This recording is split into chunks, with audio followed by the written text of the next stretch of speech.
সন্ধেবেলা ছেলেকে দুধ রুটি খাইয়ে দিয়েছিলাম আর আমিও খেয়ে নিয়েছিলাম রাতের খাবারটা।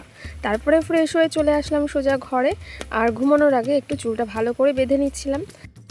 একটা কথা কি জানো তো, জোর করে কারো থেকে গুরুত্ব পাওয়ার চেয়ে সব দিক থেকে নিজে একা হয়ে থাকাটাই মনে হয় ভালো। রাতের বেলা ঘুমানোর আগে তাড়াতাড়ি করে নিজের বিছানাটা পরিষ্কার করে গুছিয়ে নিচ্ছিলাম। আর এখানে দেখো মশারিটা টানিয়ে নিচ্ছিলাম। ছেলেকে তাড়াতাড়ি করে ঘুম পাড়ানোর চেষ্টা করি প্রায় ওই 10টা থেকে। আর ও ঘুমাতে ঘুমাতে প্রায় 1.5 থেকে 2 ঘন্টা লাগিয়ে দেয় আমাকে, যেহেতু এখনও কিন্তু অনেকটাই ছোট। আর দেখো ছেলের জন্য একটা কাঁথা ভালো করে পেতে নিচ্ছিলাম। আর 3-4টে কাঁথা আমি হাতের কাছে রেখে দিই। রাতের বেলা যখন একটু হালকা ঠান্ডা লাগে তখন কিন্তু ওর গায়ে আমি দিয়ে দিই।